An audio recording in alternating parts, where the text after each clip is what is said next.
Hello guys, welcome back to ISCA computer education YouTube channel. मैं अथर आपके लिए लेकर आता रहता हूं कंप्यूटर से रिलेटेड टिप्स एंड ट्रिक्स। और आज की इस वीडियो में हम डिस्कस करेंगे कि टैली सॉफ्टवेयर में रिसीप्ट एंट्रीज कैसे लगाते हैं।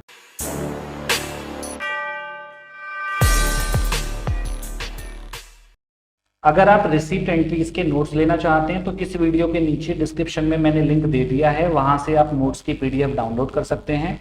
और हाँ, अगर आपने अभी तक हमारी टैली की पिछली वीडियोस नहीं देखी हैं तो उसके लिंक्स भी हमने नीचे डिस्क्रिप्शन में दे रखे हैं, आप उन वीडियोस को भी एक बार देख लें। तो अब बढ़ते हैं आज के टॉपिक की तरफ। जैसा कि मैंने आपको बताया है कि आज हम रिसीप्ट एंट्री के बारे में बात करेंगे, तो आपको जाना होगा अकाउंटिंग वाउचर्स पर। यहाँ जाकर देखिए, ये पेमेंट मोड आपका ओपन हुआ है। अगर हमें पेमेंट की जगह रिसीप्ट वाउचर टाइप पर जाना है तो हमें यहाँ पर कीबोर्ड से F6 प्रेस करना है। आप देखेंगे यहाँ पर रिसीप्ट पर चले जाएंगे, और या डायरेक्ट आप यहाँ पर क्लिक भी कर सकते थे।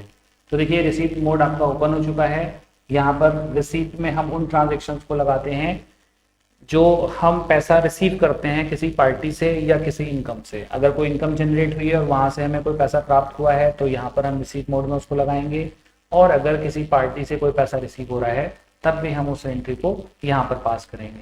लेकिन यहाँ देखिए, एक बात आपको ध्यान रखनी है कि यहाँ क्रेडिट आइटम आपको ऊपर डालना होता है, जबकि पेमेंट मोड में क्या होता था, आपको डेबिट आइटम ऊपर डालना होता था।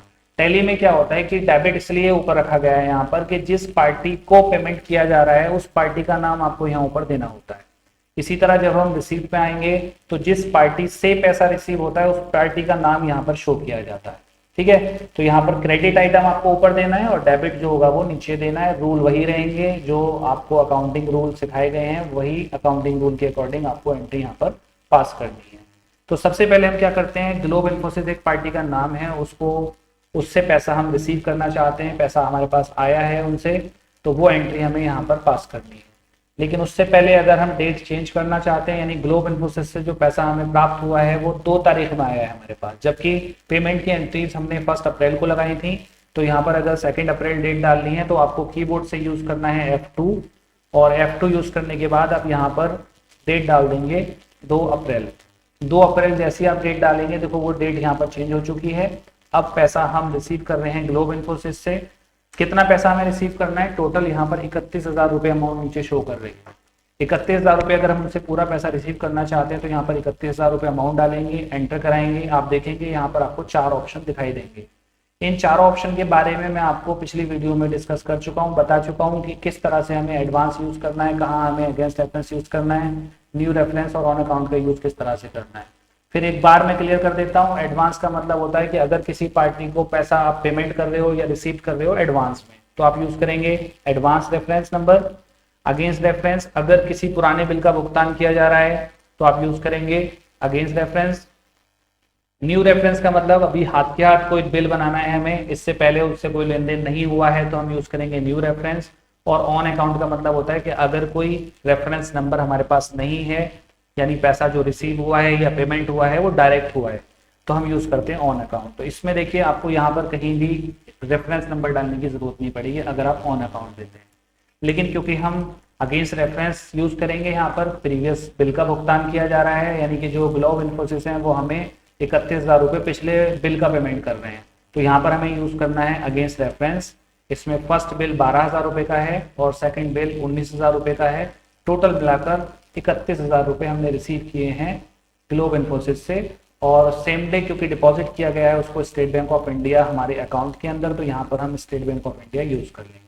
अगर ग्लोब इन्फोसिस हमें पैसा देते हैं और हम उसको अपने पास रख लेते हैं कैश के थ्रू, तो यहाँ पर कैश आता, लेकिन क्योंकि हम सेम डे उसको डिपॉजिट करा रहे हैं बैंक अकाउंट में, ग्लोब इन्फोसिस ने हमें एक चेक दिया है और उसको हमने अपने बैंक अकाउंट में डिपॉजिट करा दिया है, तो इसलिए हमने यहाँ पर बैंक अकाउंट को डेबिट कराया है। एंटर कराएंगे और इसको एक्सेप्ट करा देंगे। ये आपकी हो गई फर्स्ट एंट्री। इस तरह से हम रिसीट में लगा सकते हैं।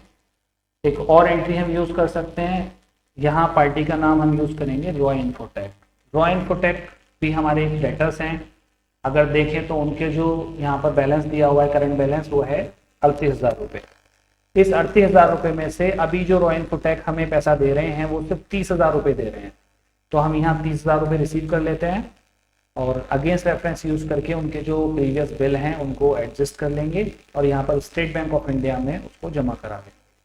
यानी एंट्री कहलाएगी bank account debit to Roy Infotech. Bank account में पैसा आ गया है हमारे, रॉय इन्फोटेक से वो पैसा हमने रिसीव कर लिया है। ये एंट्री और हो गई। इस तरह से हम पार्टीज की एंट्री कर सकते हैं अगर पार्टीज से पैसा रिसीव हो रहा है। इसके बाद देखिए हम चलते हैं बाहर, बैलेंस शीट में जाएंगे, ऑल टैप वन से डिटेल में जाएंगे। अगर यहाँ देखें तो हमने एक इन्वेस्टमेंट कर रखा था 75,000 का, यानी कहीं पैसा लगा रखा था और वो मैच्योर्ड होकर अब हमें 1 लाख अमाउंट मिली है, यानी 1 लाख रुपया मिला है। 75,000 रुपये खर्च करने के बाद में 1 लाख रुपए हमें मिला है, तो 25,000 रुपये हमें एक्स्ट्रा मिले हैं।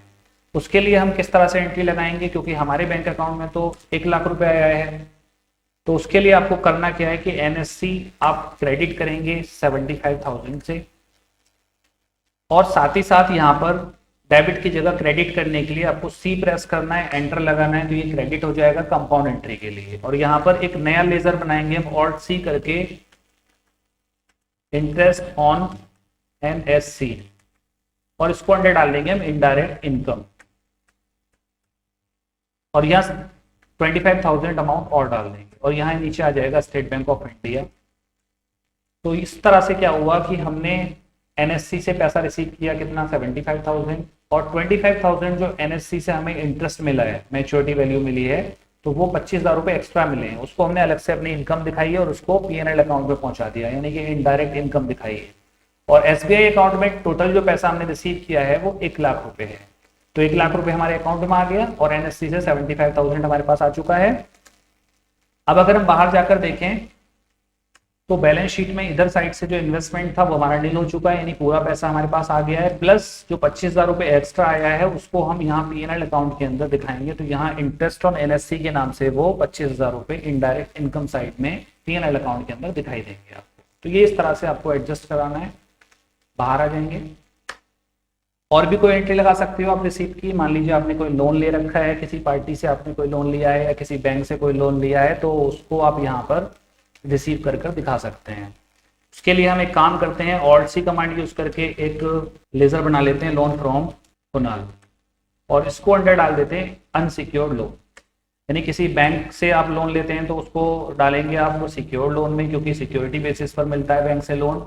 और अनसिक्योर्ड लोन अगर किसी फाइनेंस कंपनी से या किसी से आप उधार ले लेते हैं तो उसको बोला जाता है अनसिक्योर्ड लोन। तो यहाँ पर 2 लाख रुपए कुणाल से उधार लिए गए हैं, तो हम यूज करेंगे लोन फ्रॉम कुणाल, जिसको अंडर डालेंगे अनसिक्योर्ड लोन, और यहाँ पर अमाउंट डाल देंगे 2 लाख, और स्टेट बैंक ऑफ इंडिया में हम इसको डिपॉजिट करा देंगे।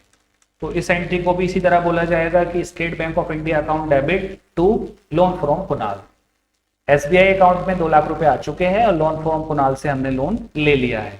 तो ये लोन अगर हम देखेंगे तो यहाँ पर बैलेंस शीट के अंदर लोन्स लायबिलिटी के अंदर हमें यहाँ पर शो हो जाएगा अनसिक्योर्ड लोन के नाम से। देखिए ये आ गया लोन फ्रॉम कुणाल। और उधर साइड अगर हम देखेंगे तो यहाँ पर हमारा बैंक अकाउंट बढ़ चुका है। बैंक अकाउंट में 2 लाख रुपए जो भी हमारे पास आए हैं लोन फ्रॉम कुणाल से, वो यहाँ पर शो होने लगेंगे।